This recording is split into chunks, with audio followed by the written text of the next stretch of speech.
I'm going to show a hacking process from the beginning to the end, how it looks like in reality. It's quite big difference if you look at how it looks like in movies. So it's not like just punching your keyboard very fast and you get it faster. There are many parts which are actually just waiting, trying, and trying again and again, and failing, and something like that. So I will skip most of the processes where we have to wait. So I made some research before, so I don't go through failing tries. So I'm going to share my screen again. This one is, this time it's going to be my Linux machine. Hope you can.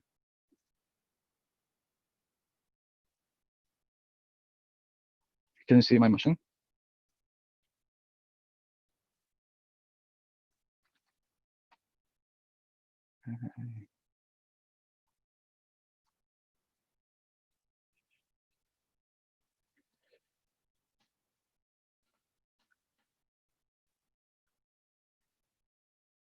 Yeah, I got first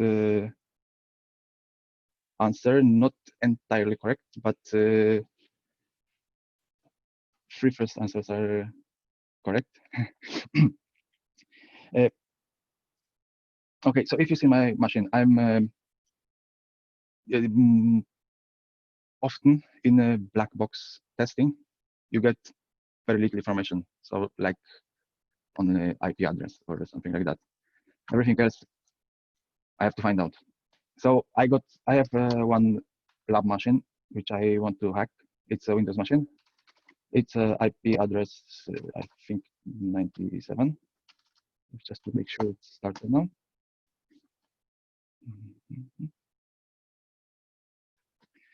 It's still starting, so I have to wait 1 minute more.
Okay, it's answering. So now my machine is online. So I know only that this one is IP address 10.10.10.97. So I have to first scan what is available there. I'm using a nmap application to look for open ports. SC. So this one process should choose the 1,000 ports, most used ports. And already here, process is not yet completed. I can see there are 2 ports open. It's a 445 and 80. 80 is usually website. 445 is usually file share. So I can, in the meantime, I can check what is there if I open this website.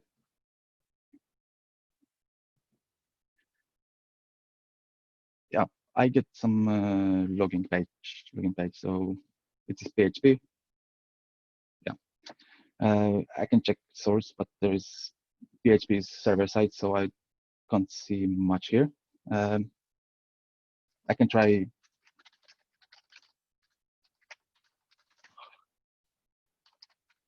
most used administrator and password, but I see that no account found, so that means administrator account doesn't exist there.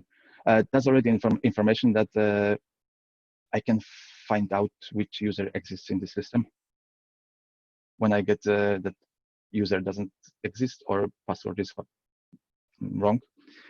But I will check if I can register.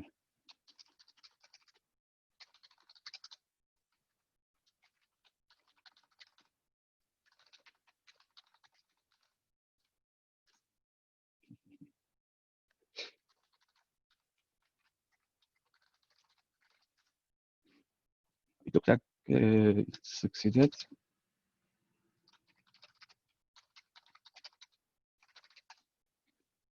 Yeah, registration works, and I can log in. That's great. I can see something.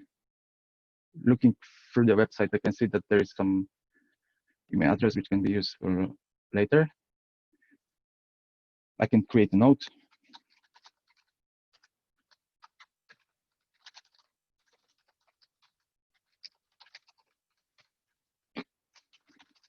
Just quick check. Yeah, it works.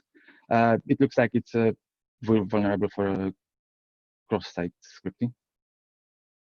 So I'm able to write a browser side script inside it, but that doesn't help a lot in this case. I can try to create one more.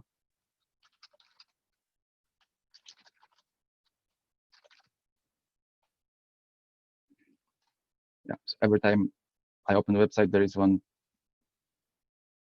line which is not here. I wrote this one. This line was not correctly sanitized when saved in database. So I could run any JavaScript code theoretically on this site, but only browser side. So here comes the part with trying to find out.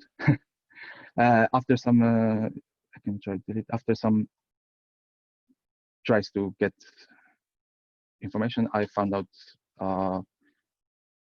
that there is a vulnerability for SQL injection. I don't know if you are familiar with that, but that's it. Like when data is saved to database, if I put some special characters, they are giving me that they are destroying or changing how database query is working. That's just very shortly described. In this case, it's a second order SQL injection. Is yet more complicated. I'll show how it works. I will just create one more user and end it with a ampersand or 1 is equal 1. So this 1 is equal 1, it's always true.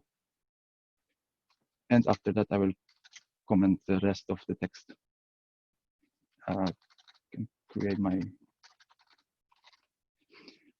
This one command is second order. So this one command will not destroy or will not change how things work yet. But I can try to log in as my user.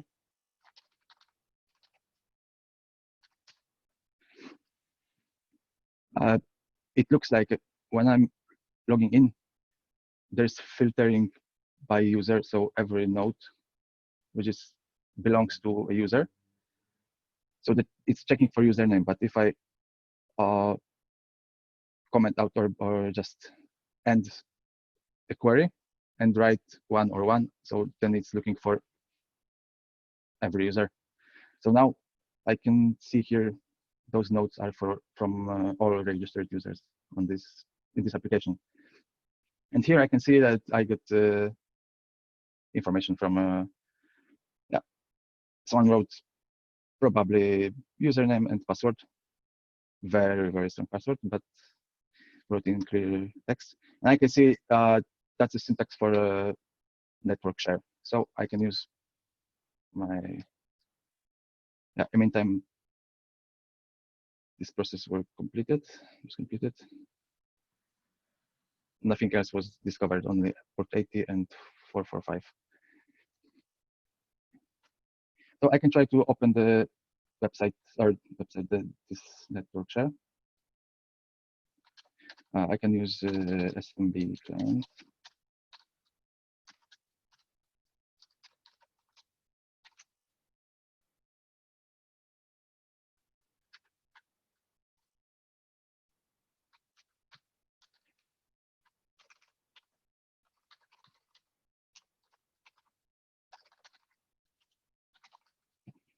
I hope it will work. Yeah, it worked. If I select here, I got files on the server. It looks like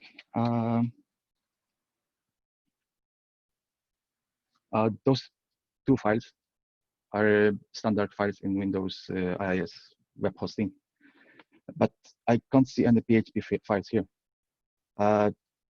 Even if I use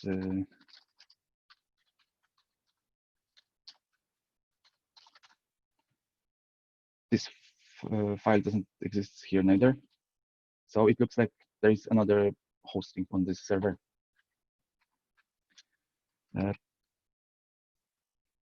So I probably didn't see something, or I made a mistake. I ran this script to check only the 1,000 most used ports, so not all the ports on the server. So here, if I run this command again, and this time I'm using all possible ports. 5 is the most intrusive, the fastest way of script checking.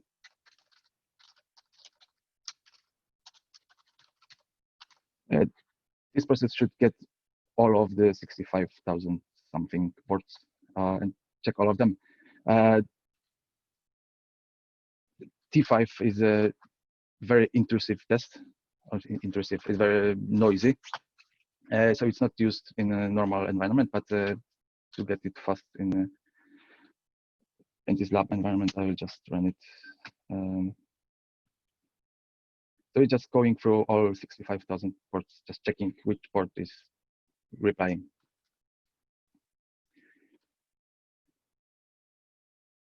Yeah.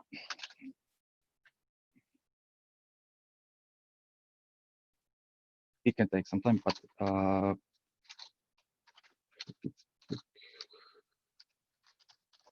I will run this script before, so it's done here already. Instead of waiting, I can see that there was one non-starter port 8808 on the server open, so I can try it here. Yeah, and this looks more like IIS website. That's great. That looks like there is another website hosted on the same server. And in addition to that,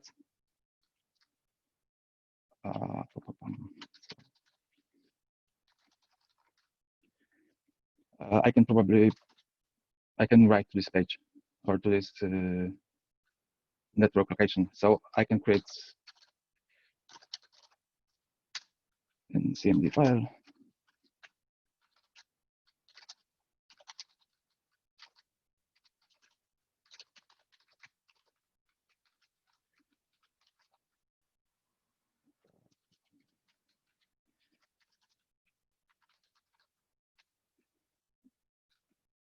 Short CMD file to get me version and configuration of PowerShell. And if I try to put it, yeah, it succeeded. And now I can see that I'm able to send something to a server and run it on the server. PHP is server-side script, so I can run it on the server, not in browser. Yeah, here I can check what is allowed and what is not allowed. I think, yeah, I know exactly where it is, but I found out that there is a system command which is available. So system command is in PHP is running the system command. So I can just quickly modify my script.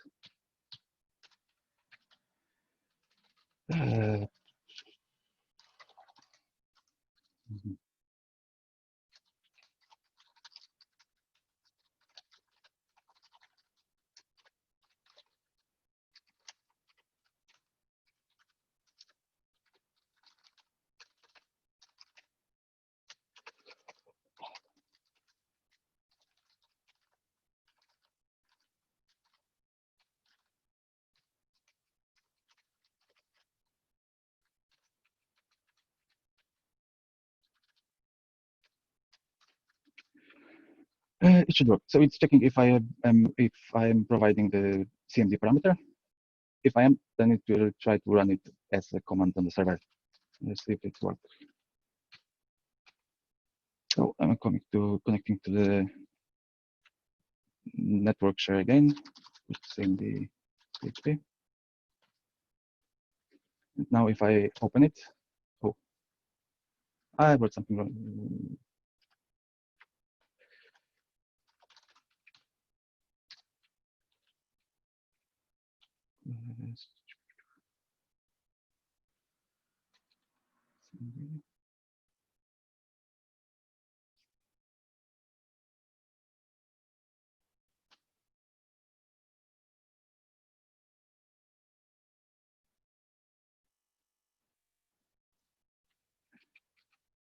Yeah, it should work. Yeah.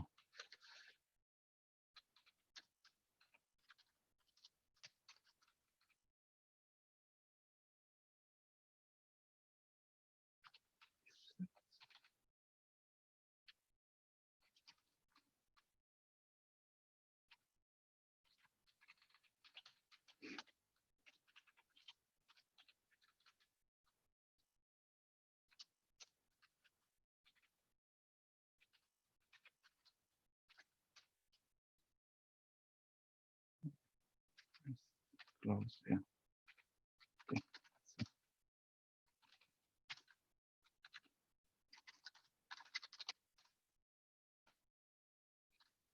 Yeah. Now it looks better. There are probably some. So if I provide C who am I, it's running the who am I as system command. So I get the same as I'm writing it in CMD. So I can see that what is the computer name and what's the username. I can use who am I all. Now you get all information. It's not formatted in the best way, but works. Okay, then I can do that easy way. I have one application called netcat for raw network traffic. I think it's here, yeah. So I'm going to create a listener on my own PC. On port 4443. Okay. Better this way. And I'm going to put the CMD file there and put the NCX file there. So now there are two files which are uploaded to the server.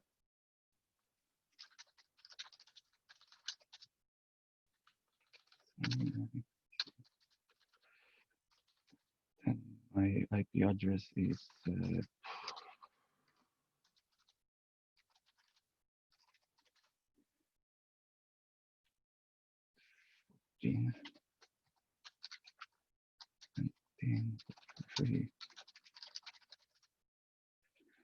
As you can see, it's hanging because there is another command running in the background, which is communicating with my PC. And I have PowerShell on this PC there, so I can get where am I? Yeah, I can get everything on this PC as Tyler user.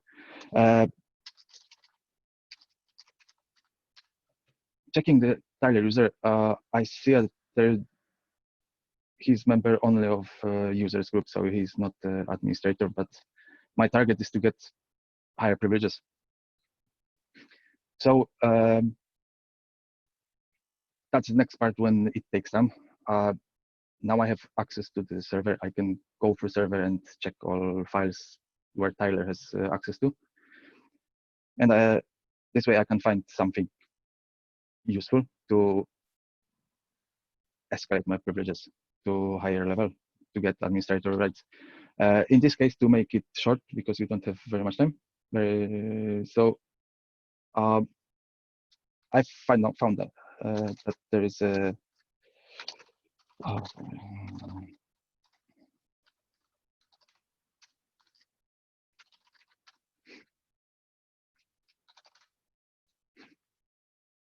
oh yeah, there is one twist on this server. It's actually quite funny twist because this server is deleting all the files on this website every 5 minutes. So it's like capture the flag type server anyway. So I can just put this in the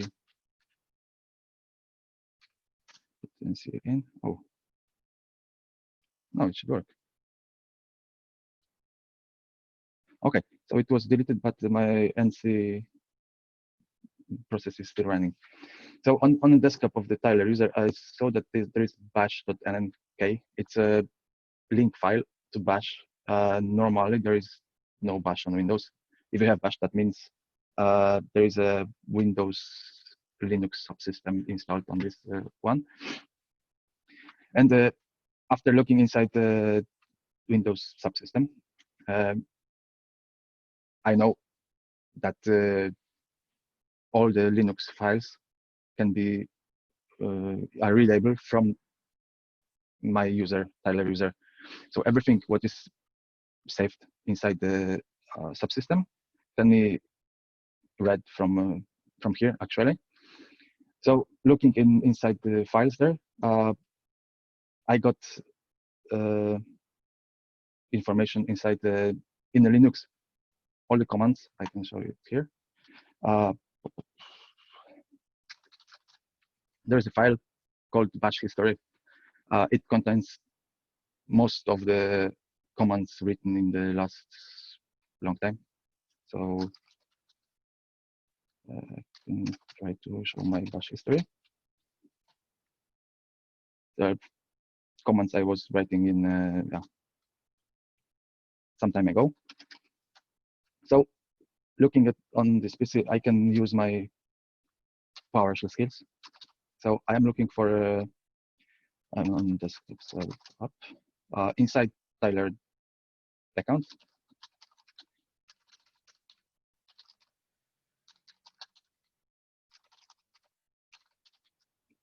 For us to get all hidden files.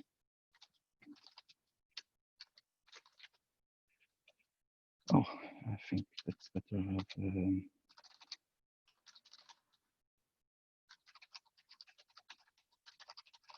It will just skip all the errors to folders where I don't have access.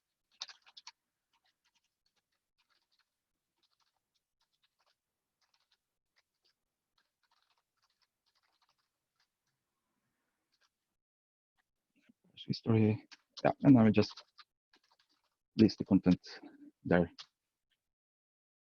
If that's right, yeah, I got the content of the bash history file on the Linux subsystem.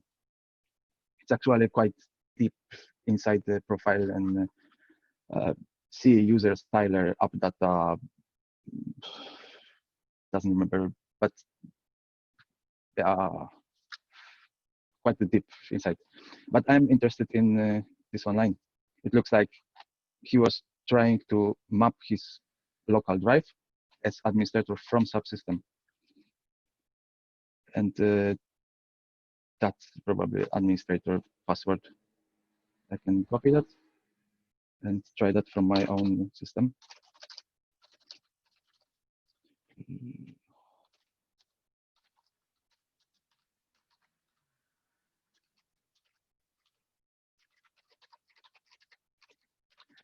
If it's administrator, it should have access to the C. And VHS. So it looks like I have administrator access to the server. To get better console access, I can try another application, WinExe. I try to run cmd.exe. WinExe in Linux works almost the same way as ps-exec on Windows. So I am going to run cmd.exe on the server as administrator, and it looks like it works. So actually, my job is done. I got administrator access to the server, starting from just from IP address. As I said before, it takes much longer time. For example, finding this Linux subsystem and checking for files and finding SQL injection, that takes time to check. For example, for SQL injection, there is a process called fuzzing. So it's like trying many combinations. It used to be done automatically with some scripts or something like that, using a proxy like burp suite and so on. So that was very shortly how it looks like on Windows. As you can see, I was using a lot of CMD and PowerShell. I didn't see user interface, graphical user interface on the Windows, but I got administrator rights on this PC this way. So if yeah, someone asked for Fabian asked if it's SQL injection. Yeah, it is SQL injection, but it's second order SQL injection. That means it's not taking effect when put it into database, but it's stored in database, and when run another query command, then it takes effect. So in our case, when I registered it, it didn't do anything. It was just registered my user with the strange characters. But when I logged in, there was a second query which was asking for all nodes, and there it worked.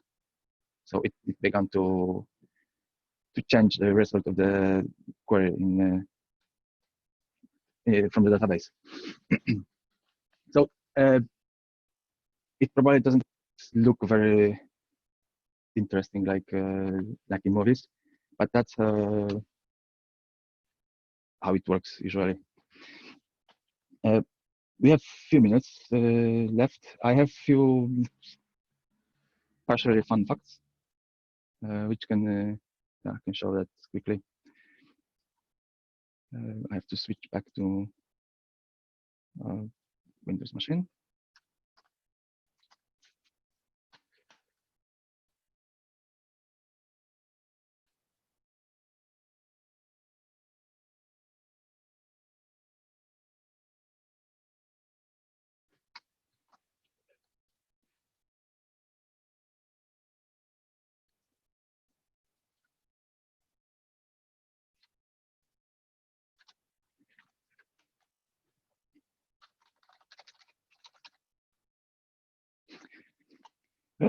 Okay, so one of fun facts.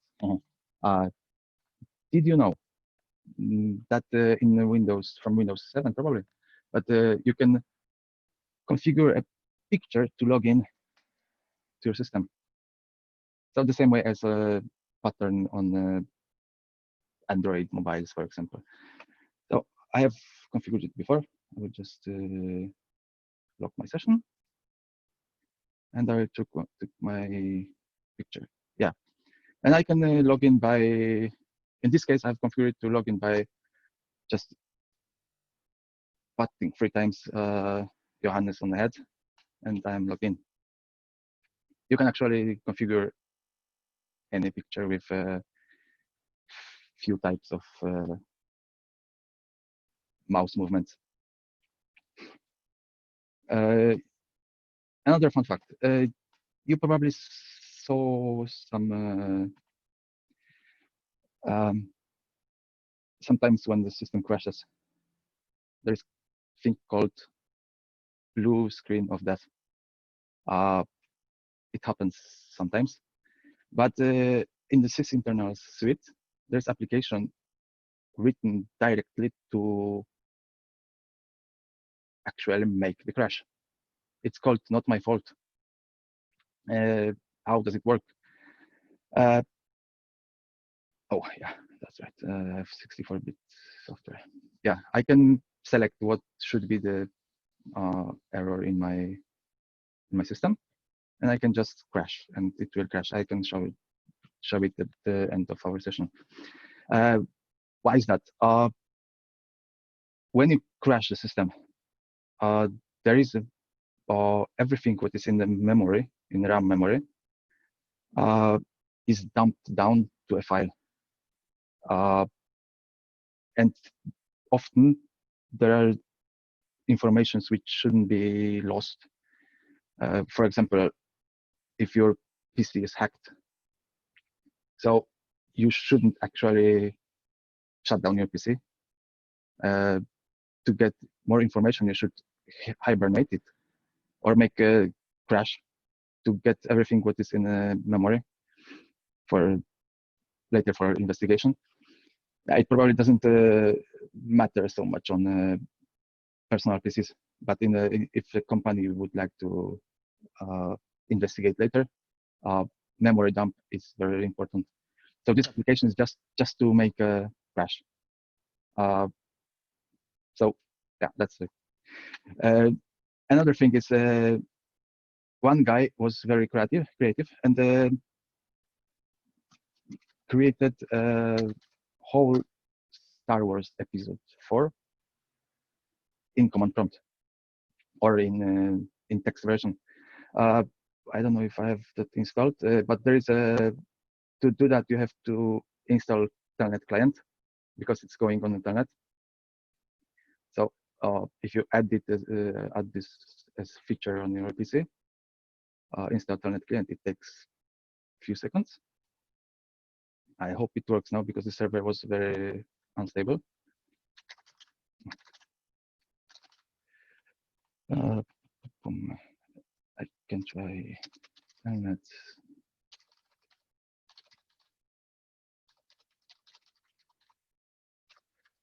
I think this was the proper one. If it's working now. Oh, it looks like the server is down again. But if you just save this link, you can try it later. It's just showing the whole movie, 1.5 hours, as a text ASCII. It's without sound, so you have to live with that, but it's quite interesting. Yeah. So the server is down again, unfortunately. Sorry for that. Yeah, do you have any questions? I think we have a few minutes left.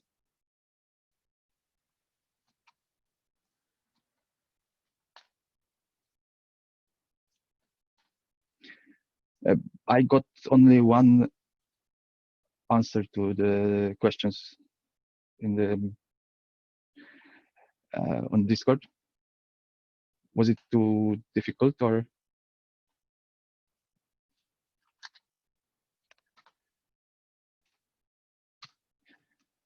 I put the questions here in chat too.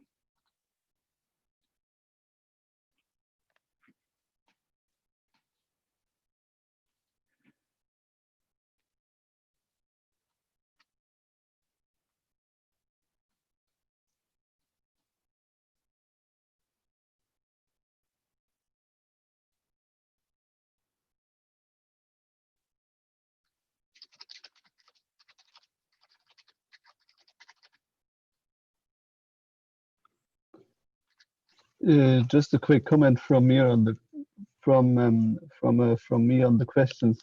You can actually find most of the answers by just Googling. Yeah, that's right. So that yeah, if you can't find all of them, but you can 2 or 3 just answer those. So if nobody answers to every question, then yeah, then you can take the rest.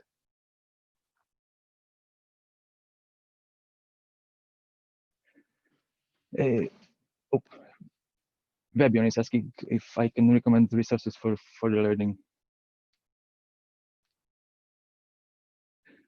Okay, for resources for learning, there is a book called if you like to learn about Sysinternal Suite. There is a book like moment.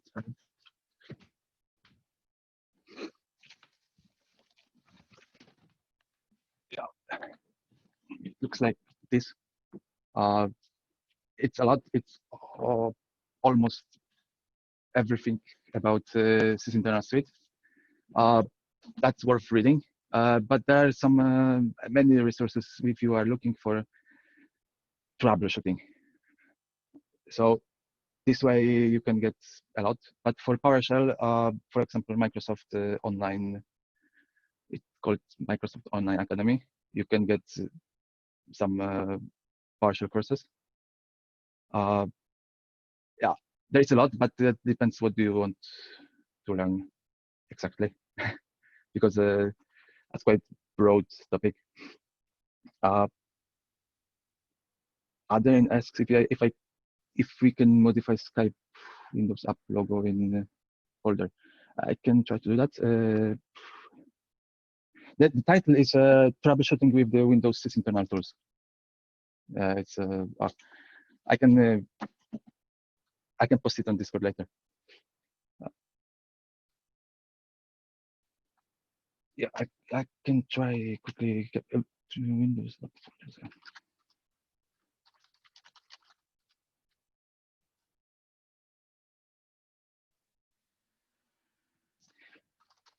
There is yeah, Adrian, I can try to get that, but I will come back to you later with that because it will take some time. If you have system rights on the system, theoretically you can do a lot. So changing something like app logo, it should work. The biggest problem can be finding where it is. If it's just as a picture, you can replace it. But if it's embedded in a file, like in application file, it can take some time to extract it, replace, and put it back. And if it's certified or if it's signed by a Microsoft certificate, application will not start if you make any changes inside. So it can be possible, but I have to check it. But I'll come back to you after later with that. If you'd like to learn from in lab environment, I wrote it after PostCamp. There are many free lab environments where you can register and try from web hacking, Linux hacking, some servers. The example I was showing was at Hack the Box. There you can get at least 20 machines from easy to very hard. You can try, you can get some, I can actually,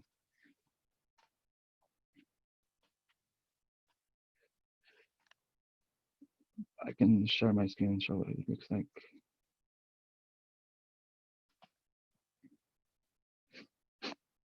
Yeah, so it's a Hack the Box, and then you have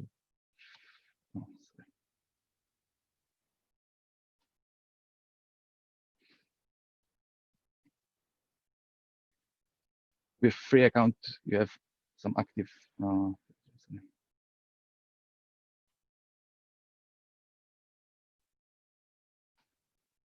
Yeah, there are some servers you can just try to hack.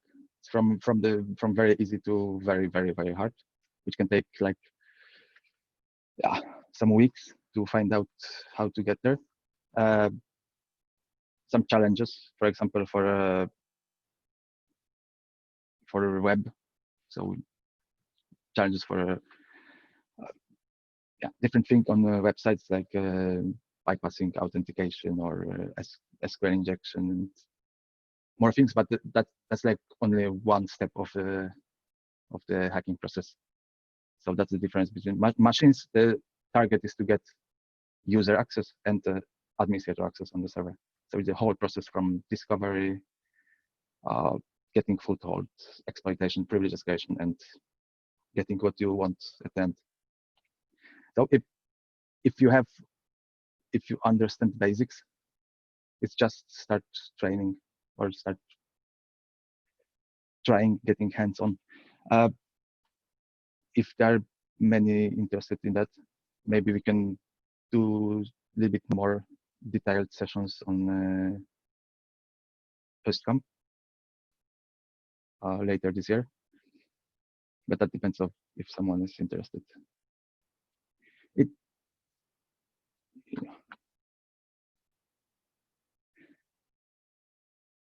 Yeah, that's right.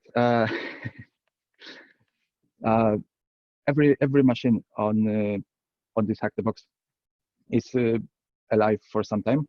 After that time, it's taken offline. It's taken as retired, so you will not get points for solving it. And then all the guys who solved it are posting walkthroughs how to go through the system. If you have a VIP account on Hack the Box, you can just watch a movie or watch a clip how they do that and do it along with them. But IPSec is definitely one of the most skilled guys for Hack the Box machines. So I can it can be a little bit difficult to follow for some slower guys, but I think it's good to go through that. If you want to look at this PC or this server I was showing as example, it's called Sec Notes, and I think IPSec has a video about that too. So go and check out. Okay, I didn't get any answers for the. I got only one answer for the quiz, so I will wait until maybe tomorrow. You can just try and send me answers in message, and you can still win. Free first person who answers correctly to all 4 questions. Okay, my time is up. Thank you for joining me, and have a nice evening.